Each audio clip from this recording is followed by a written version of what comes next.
Alhamdulillah wa syukru ala nikmatillah.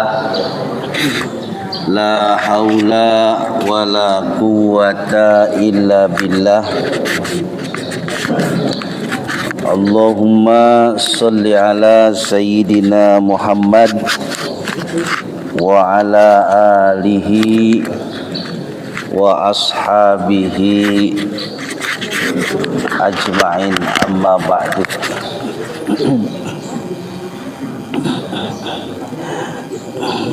Bapak-bapak dan ibu-ibu yang saya hormati, dalam kitab Riyadhus Shalihin itu ada satu bab dari ratusan bab. Judul babnya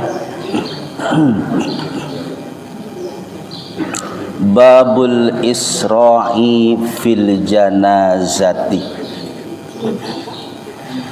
Bab tentang mempercepat pengurusan jenazah. Babul Isra'i bil janazati. Bab yang menjelaskan tentang disegerakannya jenazah untuk diurus, dimandikan, disolatkan, kemudian dikebumikan. Karena ada 3 yang harus dipercepat. 1, hutang. Yang kedua, kalau anak sudah ada jodohnya, segera dinikahkan. Yang ketiga, jenazah kalau sudah lepas ruhnya, itu disegerakan.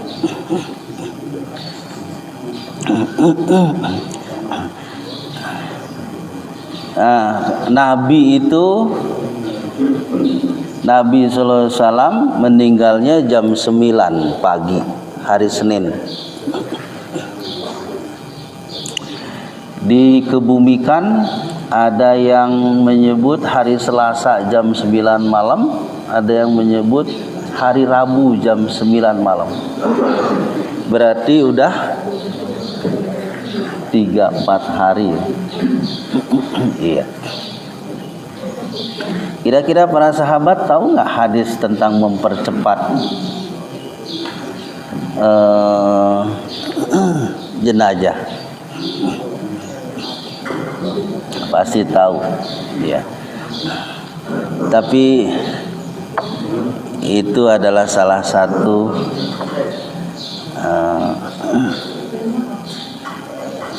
bagian dari para sahabat mengamalkan hadis Rasulullah sallallahu alaihi wasallam. Nah,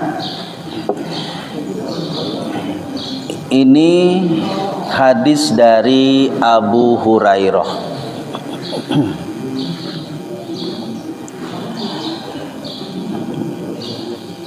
Abu Hurairah itu adalah salah seorang sahabat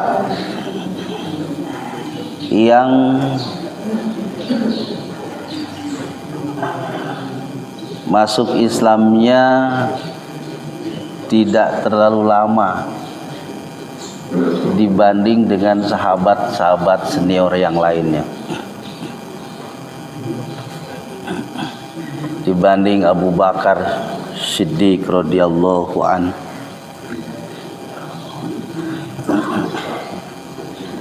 Tapi Abu Hurairah ini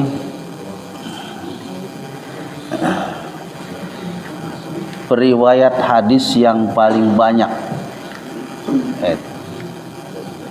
Kenapa? Karena beliau selalu bersama Nabi. Selalu bersama Nabi. Satu hari, 2 hari tidak bertemu Nabi, Nabi tanya. Suatu ketika Nabi menyampaikan pentingnya silaturahmi. Iya. Siapa yang melakukan silaturahmi maka akan memperpanjang usia, umur, dan membuka pintu rezeki. Nah, Abu Hurairah melakukan silaturahmi. Pagi ke saudara ini, siang ke teman ini, sore. Dan setiap kali silaturahmi betul dapat rezeki. Iya. Paling tidak di suguhan. Iya. Iya. Oleh karena itu, di sisi lain Nabi menyuruh silaturahmi. Pada sisi yang lain, Rasul menyuruh kepada orang yang disilaturahmian itu untuk memuliakan tamunya. Untuk memuliakan tamunya. Di situ. Nah, gaya dan kebiasaan memuliakan tamu itu beda-beda, Pak. Beda-beda. Ayah hanya air putih aja ada. Ada juga yang harus makan ada. Ada itu. Kalau ada tamu itu harus makan. Nah, itu perbedaan bagaimana menghormati, memuliakan tamu. Terus, lalu kata Nabi, beberapa hari nggak ketemu sama Abu Hurairah. Ditanya kemana Abu Hurairah? Dipanggillah, ternyata kata Nabi, Aina kunta amsi ya Abu Hurairah? Kemana aja kamu kemarin? Lalu kata Abu Hurairah, zurtu unasan min ahli. Aku berkunjung silaturahmi kepada kerabat, teman. Nah, setelah Rasul itu menyuruh untuk memperbanyak silaturahmi. Lalu kata Nabi apa kepada Abu Hurairah? Ya Abu Hurairah, zur gibban tazdad hubban. Kunjungi jarang-jarang, niscaya akan menambah kerinduan. Jadi kalau terlalu sering mah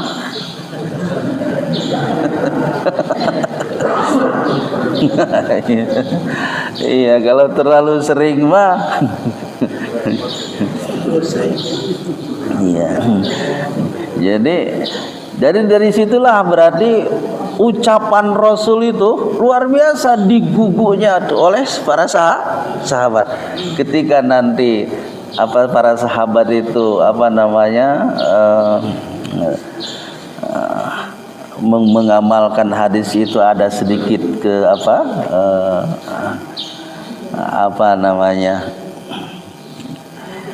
ketidaksinkronan, maka Rasul meluruskan tadi itu. Iya, atau agak berlebihan ya. Maka Rasul mengerem dengan apa? Kunjungi jarang-jarang, niscaya akan menambah kerinduan. Iya. Sekiranya contohnya Pak mudik tiap bulan, kayaknya nggak rindu Pak. Sekiranya kalau mudik ke kampung tiap bulan, itu kayaknya rindunya kurang gitu. Ya, kalau 1 tahun sekali, ya, walaupun macet seneng Pak Ji. Ya. Nah ini Abu Hurairah radhiyallahu an. Anin Nabi sallallahu alaihi wasallam qala. Jadi Rasulullah sallallahu alaihi wasallam bersabda, asri'u bil janazati. Kata Rasulullah, percepatlah, segerakanlah urus jenazah. Fa in taku salihatan, maka jika jenazah ini baik, termasuk ahli kebaikan, soleh, berjamaahnya tak pernah tinggal, dengan tetangga begitu baik, kepeduliannya luar biasa. Fa khairun tuqaddimunaha ilai, mempercepat bagi dia dikebumikan itu lebih baik. Itu. Jika mayit itu soleh. Itu. Wa in taku siwa zalika, kata Nabi, jika jenazah itu kebalikannya. Jadi Rasul tidak menyebut wa in taku sayyi'atan atau fahisyatan. Rasul tidak bilang begitu, tapi bilangnya siwa zalik. Siwa itu selain, zalika itu. Jadi maksudnya selain soleh.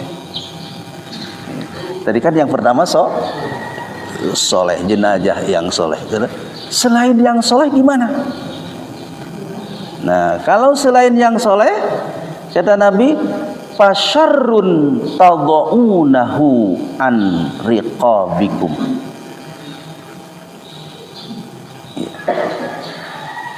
Jadi bagi jenazah yang kebalikannya tidak soleh,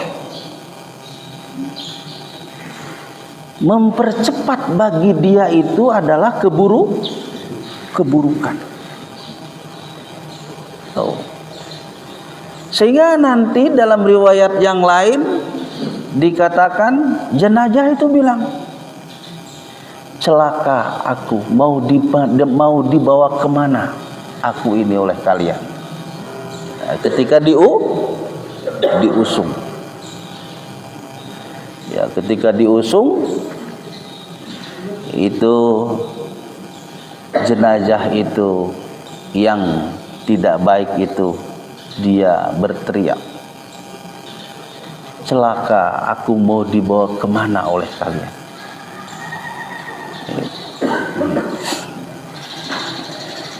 Nah, dalam mengamalkan hadis ini, tentu di sini Rasul pun tidak menyebutkan ukuran waktu cepat itu seperti apa. Ini tidak disebutkan, contohnya cepatnya itu, segeranya itu seperti apa. Tetapi kita membaca bahwa para sahabat memperlakukan jenazah Nabi itu lebih dari dua hari. Kira-kira ini Abu Hurairah waktu itu ada nggak kira-kira ketika Nabi meninggal? Ada. Sahabat-sahabat senior lainnya ada. Kira-kira mendengar nggak beliau-beliau itu tentang mensegerakan jenazah? Pasti. Tetapi tadi itu para sahabat mengajarkan kepada kita ya, untuk melaksanakan hadis-hadis Nabi itu dengan bijak. Kadang-kadang contohnya udah mau maghrib, meninggalnya jam 4. Ya. Saudara belum kumpul, udah kita langsung, ada nggak yang gitu? Ada yang segera di situ. tadi sekali lagi sahabat memperlakukan Nabi itu betapa. Jadi kalau ada kepentingan, kira-kira ada kepentingan nggak para sahabat itu menguburkan Nabi interval waktunya sampai 2 hari? Ada. Itu sekali lagi itu sahabat mencontohkan bagaimana memahami hadis itu begitu fleksibel. Kira-kira kalau Nabi itu jenazahnya pastilah nggak ada yang mengatakan tidak baik. Iya, Nabi itu super baik di situ. Tapi sekali lagi tadi sahabat tuh, ya, mengamalkan hadis Nabi itu fleksibel, itu memahami atau melihat situasi dan kondisi. Gitu. Sekali lagi dari hadis ini bahwa ya, disegerakan kalau semuanya sudah selesai. Gitu. Termasuk nanti mempertimbangkan cuaca, kapan juga meninggalnya, begitu juga contohnya mungkin ada keluarganya ya yang harus ditunggu, kalau tidak itu menjadi bermasalah. Nah, ya. Baik.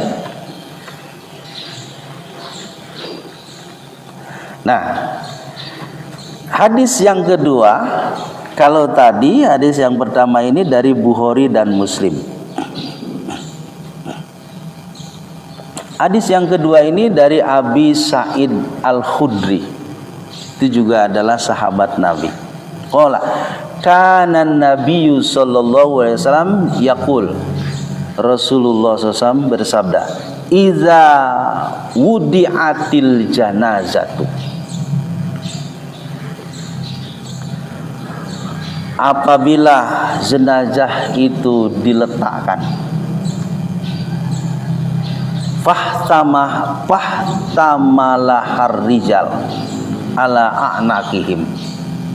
Maksudnya jenazah itu diletakkan pada keranda, mau diusung. Fahtamalah harrijal, kemudian kaum laki-laki memikulnya ala a'naqihim, di atas pundak-pundak dipotong. Fa in kanat sholihatan, jika jenazah ini baik, soleh, qalat, maka jenazah itu berkata, qaddimuni, percepatlah aku.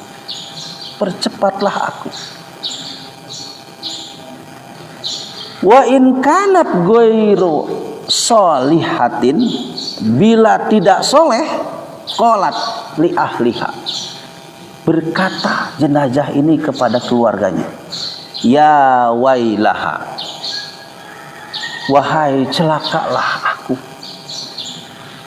Aina tazhabuna biha, mau dibawa kemana oleh kalian jenazah ini?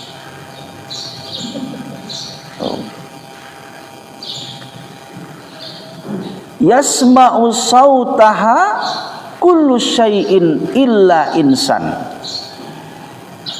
Suara mayat yang tadi itu mau dibawa kemana aku ini atau jenazah ini, suara itu didengar oleh semua makhluk, illal insan, kecuali manusia.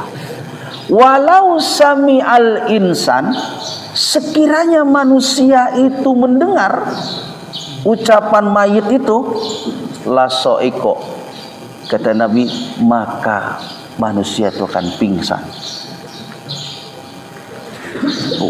Ya, jadi nanti bisa jatuh itu. Jadi artinya betapa suara mayit yang tidak baik ini mau dibawa kemana oleh kalian jenazah aku ini. Kan ruh dengan apa? Ruh dengan jasadnya kan berpisah di situ. Mau dibawa kemana oleh kalian jenazah ini? Kata Nabi, sekiranya manusia mendengar teriakan itu, maka manusia akan pingsan. Kira-kira apa yang menyebabkan mayit ini dia tidak mau dibawa atau mau dibawa kemana? Nah, ternyata dalam riwayat lain, ketika diusung kemudian berjalan, ternyata di sana itu sudah dijemput ternyata. Jadi bagi jenazah yang baik itu sudah terlihat di pemakaman, itu sudah terlihat sedang dijemput. Nah, bagi yang baik, yang soleh, itu dia mengatakan, duhai, betapa bahagia aku baru melihatnya itu orang. Di sana tuh ada yang menjemput. Ingin segera dia mendekat. Ingin dia segera mendekat, menghampiri. Siapa dia begitu indah, begitu cakep, dan wanginya luar biasa. Membuat bahagia. Sehingga ingin mempercepat. Maka qadimuni, percepatlah aku. Karena kan jenazah nggak bisa jalan sendiri. Iya, kalau ada jenazah jalan sendiri, jangankan jalan sendiri, bergerak aja udah. Iya, itu tuh pada kabur. Padahal teman kita tuh. Iya, kalau ada jenazah kemudian udah disolatkan, udah dibungkus lah, dikapani, kemudian bergerak-gerak. Padahal itu teman kita lari nggak kira-kira?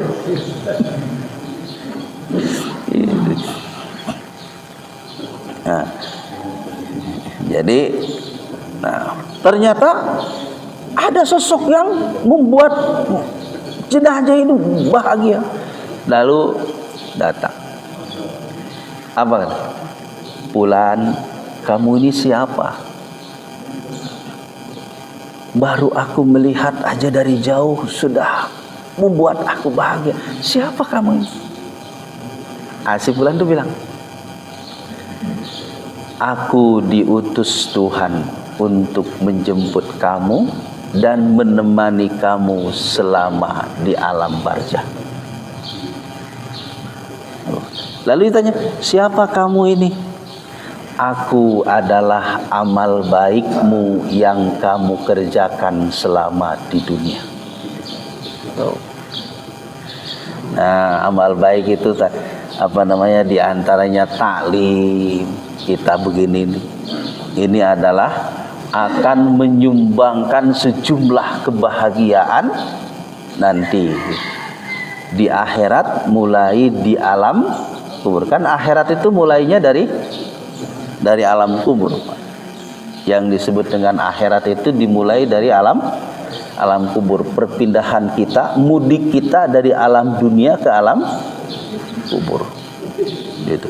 Itu kalau Bapak baca surat As-Saffat ayat 30 ayat 40. Bunyinya ini.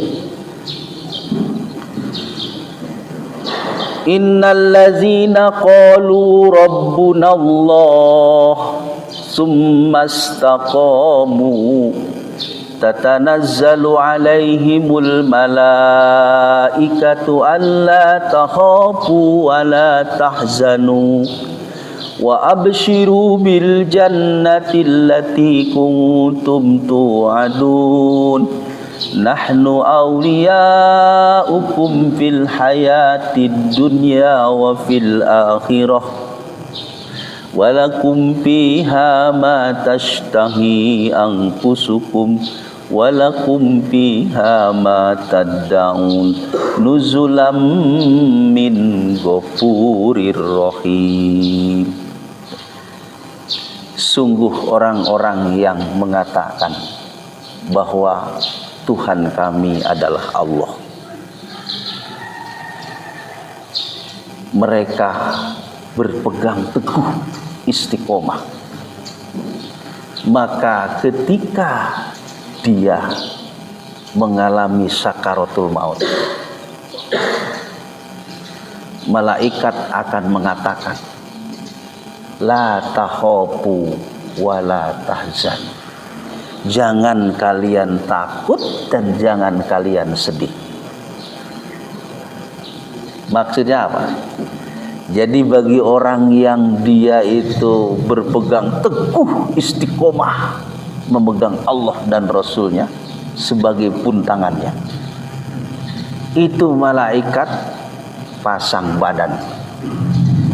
Pasang badan. Apa kata malaikat? Jangan takut. Karena alam kubur ini alam yang akan dialami pertama kali.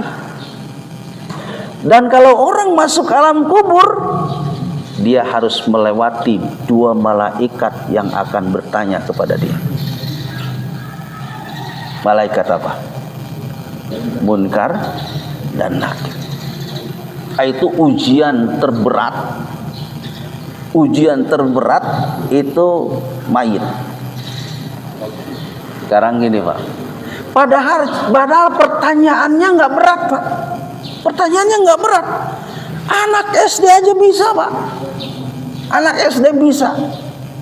Kalau di bahasa Indonesia kan, siapa Tuhanmu? Allah. Siapa nabimu? Muhammad sallallahu alaihi wasallam. Apa agamamu? Islam. Apa pegangan hidupmu? Al-Quran. Mana kiblatmu? Ka'bah. Siapa saudaramu? Muslimin, muslimat. Cuman itu aja. Tapi coba Bapak dulu ketika S1 atau S2 sidang, ditanya sama para penguji. Wah, sudah dibaca. Ketika pas ditanya, gugup nggak Pak? Kadang-kadang gugup. Padahal udah kita baca, udah kuasai ini tesis, skripsi atau disertasi ini, tapi ditanya sama para profesor. Nah, ini yang nanyanya itu bukan makhluk sebangsa kita. Bisa bayangkan? Yang nanyanya bukan makhluk sebangsa kita, bukan bangsa manusia, tapi yang nanyanya bangsa malaikat. Tapi nanti malaikat ini yang menyertai kita dari dunia, membimbing kita, membisikkan kita hal-hal yang baik, kemudian kita istiqomah memegang teguh Allah dan Rasulnya sebagai pegangan. Apa kata malaikat? Jangan takut, itu teman aku. Itu yang mau nanya itu teman aku, sebangsa aku. Jadi bisa pasang badan. Tenang. Itu. Nah, inilah makanya dalam ayat itu, nahnu awliyaukum fil hayatid dunya wa fil akhirah. Ya, kami ini adalah teman setiamu dari mulai dunia sampai akhirat. Tuh, bayangkan. Nah, jadi sekali lagi masuk ke situ, ternyata dijemput oleh sosok yang membahagiakan, dan itu adalah amal soleh kita. Tapi sebaliknya Pak, Kenapa tidak mau dibawa? Kenapa dia nangis menjerit jangan dibawa? Karena di sana sudah dijemput oleh makhluk yang menakutkan. Yang menakutkan. Sehingga dia tidak mau. Nah, dalam riwayat itu datang, siapa kamu? Aku adalah diutus Tuhanmu untuk menjemput kamu. Sambil dia ketakutan dan ini makhluk baunya luar biasa. Wah, menakutkan. Aku adalah amal jahatmu yang kamu lakukan dalam hidupmu. Dan aku akan menemani kamu sampai kiamat tiba. Oleh karena itu, sering bahasa Sunda mah diidentikan di kuburan itu ayah jurig. Benar kan? Nggak tahu tuh kalau di bahasa Sunda ayah banyak jurig. Nggak tahu kalau di di tempat lain di situ. Jadi sesuatu yang menakutkan di situ. Nah, kalau ada penelitian, Pak, di sini tadi kan ayat tadi bahwa didengar oleh semua makhluk kecuali manusia. Mungkin ada penelitian binatang, contohnya Bapak punya burung beo, taruh di situ, kira-kira nanti ngalelewaan kan? Apa ngalelewaan, Pak?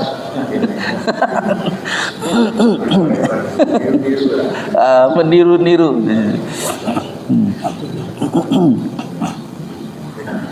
Iya. Nah, ini apa namanya?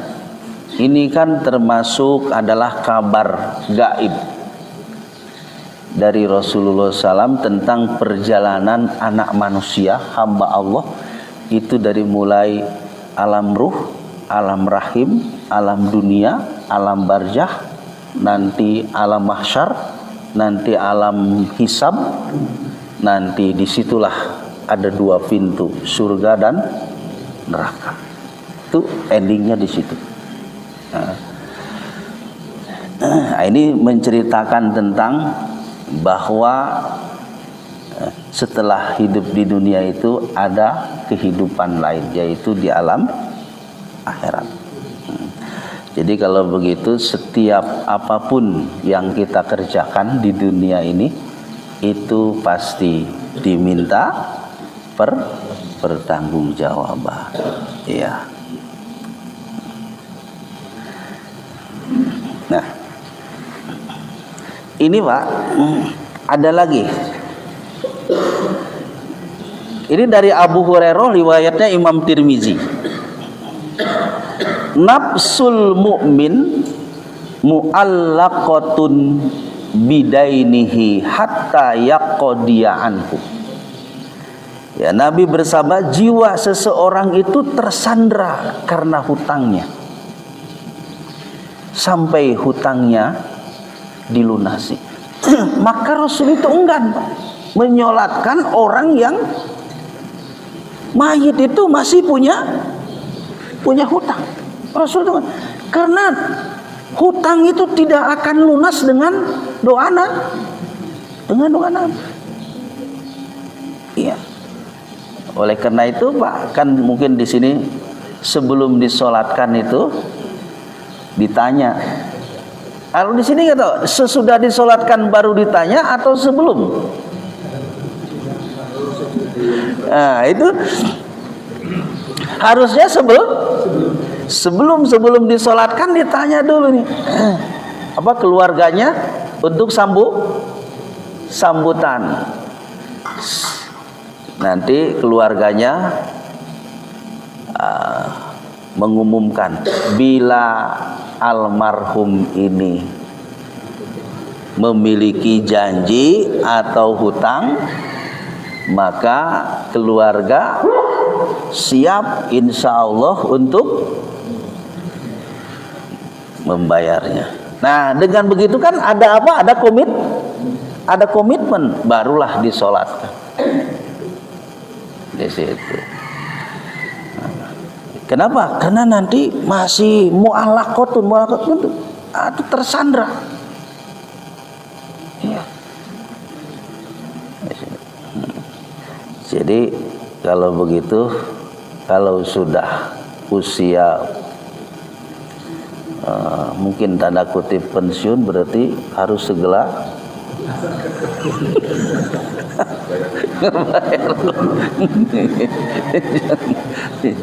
iya.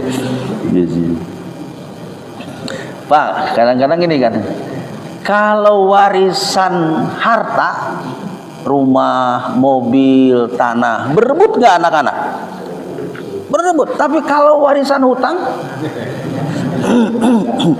iya, pada ngerempot. Iya, di situ. Nah, ini.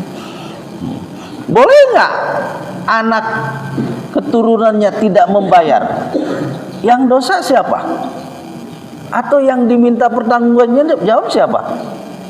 Yang diminta pertanggungjawaban itu yang hutang, Pak. Yang hutang. Jadi kalau anaknya tidak mau membayar, berarti membiarkan orang tuanya untuk mempertanggungjawabkan sendiri hutangnya. Bisa bayar. Ya, saya pernah cerita nggak kepada Bapak? Ternyata ada amalan yang minimalis yang bisa mengantarkan ke surga. Pernah nggak cerita? Ya. Udah ya? Yang apa tuh Pak Haji? Ya. Amalannya minimalis Pak, minimalis. Tapi oleh Rasul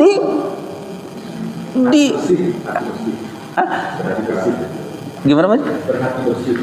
Berhati bersih. Itu ada sahabat Nabi, mungkin nggak apa-apa.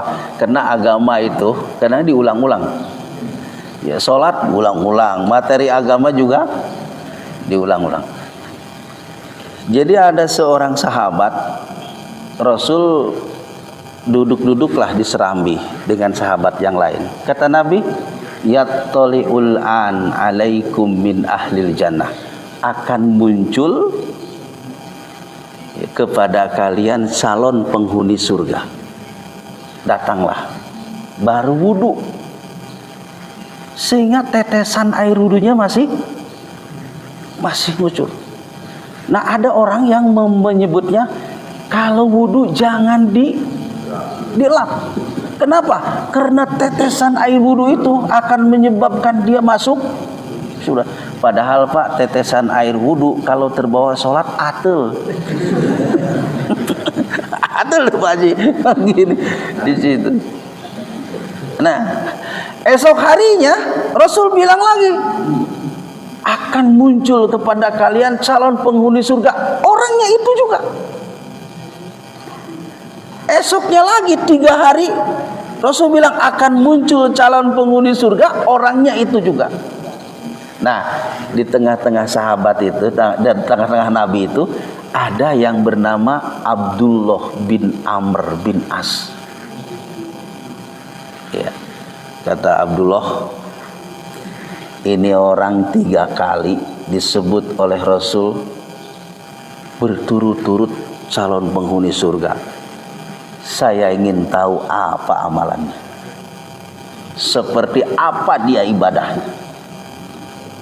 Saya akan cari tahu dia. Ngineplah 3 hari Abdullah ini kepada orang yang disebut 3 kali calon penghuni surga. Datang malam pertama Pak. Malam pertama Abdullah nggak tidur karena dia ingin mengetahui kira-kira dia mengisi malamnya seperti apa. Tidurlah. Ya. Ketika tidur dia tidak sholat malam. Dia juga tidak baca Quran secara khusus. Dia juga tidak zikir secara khusus. Enggak ditemukan sholat tahajud. Enggak ditemukan dia membaca Quran berjuz-juz. Dia juga tidak ditemukan zikir yang khusus. Ditemukanlah di tengah-tengah tidurnya itu dia lilir. Nah, lilir tahu lilir, Pak? Dia bangunlah. Cuman bilang subhanallah, Allahu akbar. Tidur lagi. Cuman gitu aja. Nah, subuh, sebelum subuh bangun, berangkat ke masjid, sholat berjamaah dengan Nabi. 3 malam itu yang ditemukan sama oleh Abdullah ini. Sehingga Abdullah bilang, kalau gitu kayaknya sih lebih bagusan aku ibadahnya. Yahtakiru. Iya, tapi kenapa kata Abdullah? Dia yang disebut calon penghuni surga. Itu. Udah gitu pamitlah Abdullah. Mungkin bahasa kita, Kang, alhamdulillah 3 malam sudah nginep di rumah Akang. Terima kasih. Saya mau pamit. Nah, sebulan ini nih penasaran ada apa ini nginep ini. Boleh nggak? Karena saya tahu ada apa, Mas. Enggak sih, nggak ada apa-apa. Cuman saya tuh pengen tahu, Mas itu Akang itu disebut oleh Rasul 3 kali calon penghuni surga. Saya lihat, saya dengar Rasul bilang begitu. Oh gitu, iya. Ingin tahu amalan Akang teh naon wae hingga Rasul bilang begitu. Kata orang ini, demi Allah saya tidak mengada-ngada, sugan aya Akang ayeuna abdi kitu. Nah, itu adalah sepanjang malam, sepanjang hari, sepanjang tahun begitu. Ya udah tuh kalau begitu mah pamit. Tadi tepuklah sebelum beberapa, Kang, ada yang saya istiqomahi. Apa itu? Wah, ini baru nih Abdullah ini penasaran, apa itu? Satu kata calon penghuni surga tuh, la yajidu bi nafsi gisyun wala hasadun. Tidak pernah ditemukan dalam jiwaku gisyun. Gisyun itu nipu orang, nyakitin orang, ganggu orang, gibah orang, fitnah orang, sesuatu yang membuat orang sakit, sesuatu yang membuat orang rugi. Wala hasadun, dan tidak pernah terbersit dalam diriku hasad, iri, dengki, permusuhan. Tidak ada. Tetangga punya rezeki, alhamdulillah. Kadang tetangga ada rezeki, kita yang sesak napas. Ada nggak kira-kira?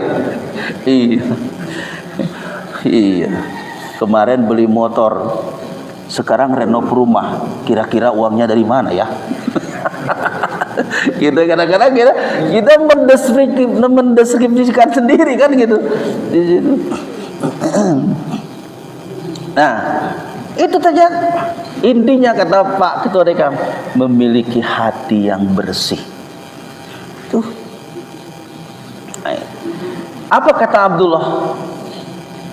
Hazal ladzi la nutikuhu, ini yang kami tidak sanggup atau belum sanggup. Kalau cuman hanya sholat malam, baca Quran, zikir, Abdullah sering, suka, sanggup. Tapi yang ini nih, itu ya. Jadi kalau begitu Pak, kalau Bapak memiliki hati yang bersih, lurus, cukup dalam berislam itu yang wajib-wajib aja. Kayak tadi itu, sahabat itu. Tapi kalau Bapak contohnya masih sering marah-marah, iya, masih ngomongin orang, masih tersinggungan itu dan ini, rajin bangun malam, sholat malam sholat tahajud, rajin sedekah, rajin baca Quran, rajin zikir. Nah nanti pahala baca Quran, pahala sedekah, pahala sholat malam, pahala yang sunnah-sunnah itu untuk membayar fitnah kita kepada orang lain, gibah kita kepada orang lain, nyakitin kita kepada orang lain. Gitu. Ternyata amal-amalan baik kita sudah kita kumpulkan untuk dikasihkan kepada orang lain itu. Nah, itu apa namanya tentang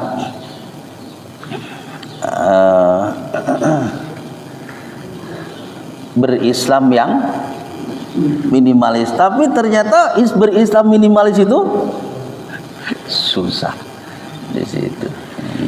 Sehingga ditempuh jalan yang lebih banyak untuk mengumpulkan pahala. Baik. Saya ingin ini Pak. Tapi ini berderet anunya apa? Babnya. Ini kata Nabi nih. Ini riwayatnya Abu Daud. Iza farago min dafnil mayit, apabila telah selesai menguburkan mayit, kata Nabi, waqafa alaih.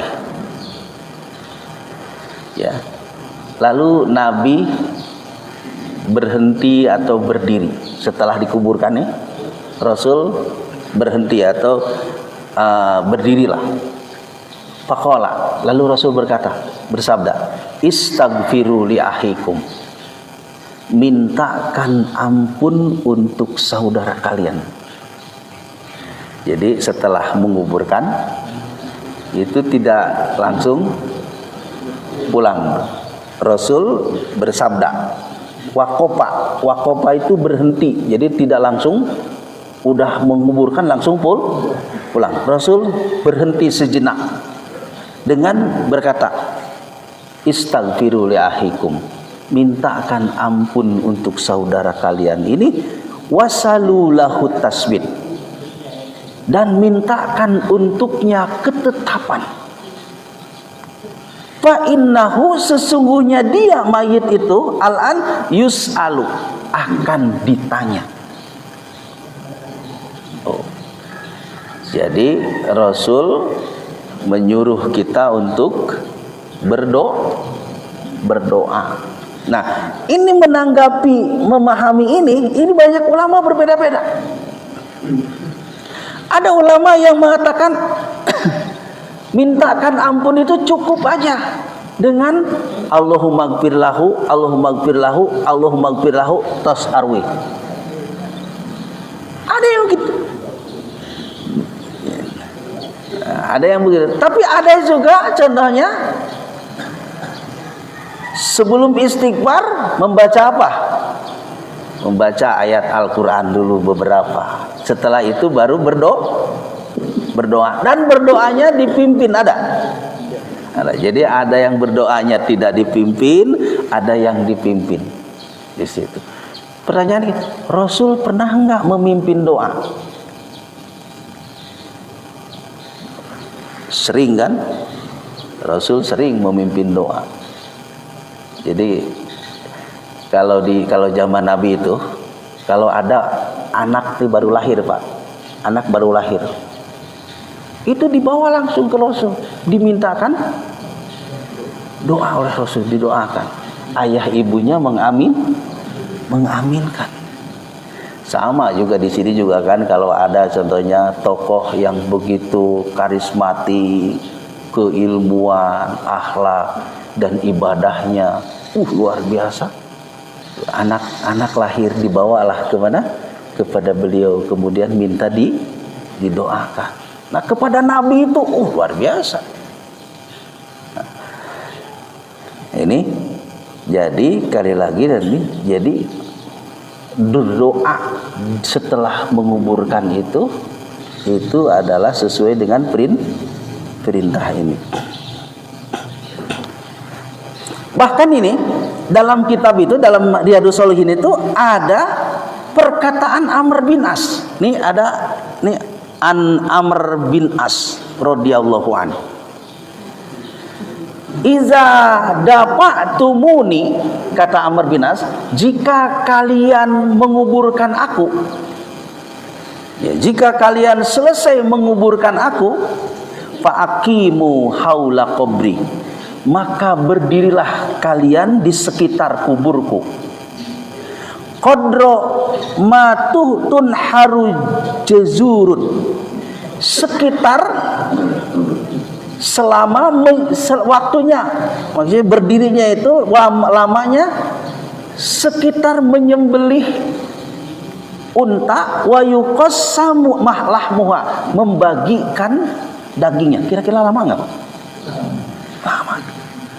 Jadi berdirilah di sekitar kuburku setelah kalian, kata Amr, menguburkan aku, sekitar menyembelih unta dan membagikan dagingnya. Kenapa?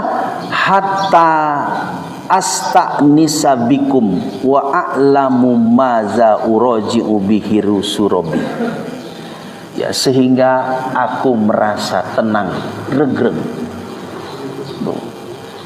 sehingga aku bisa mempersiapkan apa yang akan aku jawab dari utusan Allah yang akan bertanya kepadaku. Itu malaikat itu. Qala Syafi'i. Nah ini di dalam kitab itu, qala Syafi'i, berkatalah Imam Syafi'i rahimahullah. Jadi Imam Syafi'i itu berkata, wa yustahabbu ayyuqra'a indahu syai'un minal Qur'an. Disunahkan atau dianjurkan membaca sesuatu dari Al-Qur'an di samping kuburannya. Ini Imam Syafi'i. Ya. Wa in khatamul Qur'an, jika membaca Al-Qur'annya sampai khatam di kuburan itu, ya, kana hasanan, itu bagus. Jadi ada banyak perilaku orang sebelum berdoa membaca Al-Quran, itu adalah pendapatnya Imam Syafi'i. Ini dicantumkan dalam kitab Riyadhus Shalihin ketika menjelaskan tentang itu. Jadi kalau Bapak contohnya baca Fatihah, ini kan syai'un minal Quran, sesuatu dari Al-Quran, bisa satu ayat, bisa satu surat, bisa satu juz, bisa juga khatam. Bapak pernah nggak menyaksikan orang yang sesudah dikubur kemudian bikin tenda, kemudian khatam Quran? Ada nggak? Ada, Pak. Sok di Garut, di Sukabumi, di Cianjur, di Bogor, masih ada Pak sekarang. Tapi mungkin keluarga tertentu itu. Nah, ternyata ini adalah pendapatnya Imam Syafi'i. Untuk apa? Sebenarnya membaca Al-Quran tadi itu, kemudian pahala bacaan Qurannya dihadiahkan untuk mayit itu. Jadi pahala baca Al-Quran itu dihadiahkan kepada mayit yang baru saja meninggal. Itu menambah kekuatan, menambah ketenangan. Ya, tadi itu. Kalau siapa? Kalau Amr bin As bilang kumpul dulu sejenak. Ya, kumpul dulu sejenak, jangan dulu pulang. Sekitar menyembelih unta dan membagikan dagingnya. Aku merasa tenang. Itu Abdullah bin Amr bin As. Nah, ini namanya itu pendapat sahabat, berarti perilaku sahabat. Dan dari sini Imam Syafi'i menganjurkan bahwa membaca Al-Quran di sekitar kuburnya itu adalah bagian dari kesunahan. Iya. Baik, Bapak dan Ibu, jadi artinya ketika Bapak contoh kalau itu baca kadang-kadang baca Fatihah, kemudian kulhu, kuliah, falak, binas, setelah itu berdoa. Nah itu dalam kitab Riyadhus Shalihin itu dibahas, dan itu adalah pendapatnya Imam Syafi'i. Makanya pengikut Imam Syafi'i itu di mana adanya, Pak? Di Indonesia, di Malaysia, pokoknya di Asia Tenggara.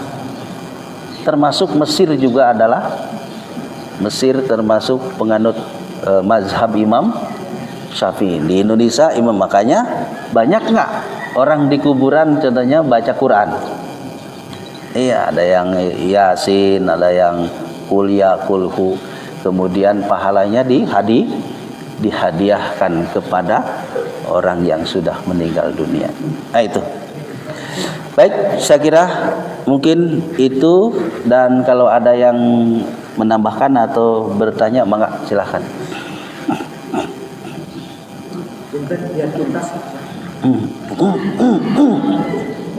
Amal yang baik itu tentunya amal yang banyak. Tapi ternyata di sisi Abu itu amal itu tidak menuntut amal yang banyak, tapi justru amal yang baik. Gimana? Bagus, Pak Haji. Amal yang banyak dengan amal yang baik. Amal yang banyak mungkin belum tentu baik. Tapi kalau amal yang baik itu cukup berharga. Dalam hadis lain, Pak Haji, amal yang baik dan banyak, amal yang baik dan banyak itu pun tidak akan menyelamatkan kalian, kata Nabi, dari siksa api neraka. Tidak akan memasukkan kalian ke dalam surga. Itu amal yang baik dan banyak. Apalagi amal yang baik sedih, apalagi amal yang tidak baik. Itu ada hadisin. Jadi amal-amal kalian yang selama hidup kalian kerjakan yang baik-baik itu tidak akan menyelamatkan kalian dari neraka. Sehingga sahabat itu juga bilang, tanya lagi, ya Rasul, termasuk engkau? Iya. Amal yang saya lakukan, kata Nabi, itu pun tidak akan membuat aku masuk surga. Lalu dilanjutkan, kecuali karena rahmatku. Nah, Pak Haji, jadi dari sini amal yang baik walaupun sedikit, kalau itu adalah rahmat dari Allah, maka akan membuat kita selamat. Al-Quran menyebut gini, kan kadang-kadang ini rancu nih. Kita disuruh taat, disuruh berbuat baik, disuruh beramal soleh, tapi ibadah kita, amal soleh kita tidak akan menyelamatkan kita ke dalam surga. Kan paradok ya. Allah menyuruh kita ibadah, amal soleh, tapi kata Nabi, amal solehmu tidak akan memasukkan kamu ke dalam surga. Itu kan paradoknya. Ya, disusulah dengan ayat supaya tidak paradok.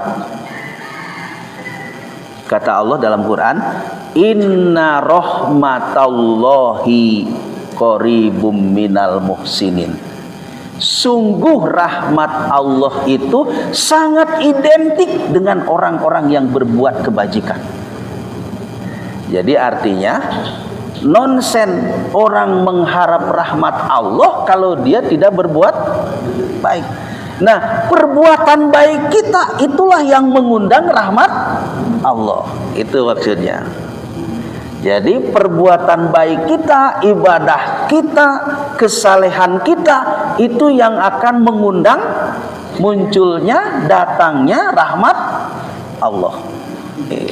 Artinya sedikit banyak kebaikan kalau itu mengundang rahmat Allah, itu akan menyelamatkan kita dari api neraka dan memasukkan kita ke dalam surga. Itu Haji. Ya. Oleh karena itu dalam surat Al-Mulk itu ayyukum ahsanu amala. Siapa di antara kalian yang amalnya itu adalah berkualitas. Itu. Kalau Bapak contohnya berkualitas gini. Kalau Bapak sholat, rajin sholatnya, tapi tidak berjamaah di rumah, bagus nggak? Bagus. Tapi kalau Bapak rajin sholatnya di masjid berjamaah, itu lebih bagus. Nah, itu namanya kualitas. Kalau Bapak contohnya hanya melakukan sholat maghrib atau sholat isya atau sholat subuh saja tanpa sholat sunnahnya, baik nggak? Baik. Tapi kalau Bapak sholat subuh plus qabla subuh Bapak lakukan, itu namanya ahsanu amal. Itu Pak. Jadi selalu ada plusnya, lebihnya di sini. Bapak contohnya, kalau Bapak berjamaah dalam kondisi yang enak, hadir, bagus nggak? Bagus. Tapi salesma dikit, cuaca dingin, tapi Bapak istiqomah, tidak menyurutkan langkahnya ke masjid, itu namanya ahsanu amal. Nah itu aja. Ya itu saja mungkin. Terima kasih. Semoga Bapak dan Ibu diberikan kesehatan oleh Allah, keberkahan, panjang umur, dan semoga selalu ada dalam lindungan Allah. Bismillahirrahmanirrahim. Subhanakallahumma wa bihamdika asyhadu an la ilaha illa anta astaghfiruka wa atubu ilaik. Walhamdulillahirabbil alamin. Assalamualaikum warahmatullahi wabarakatuh.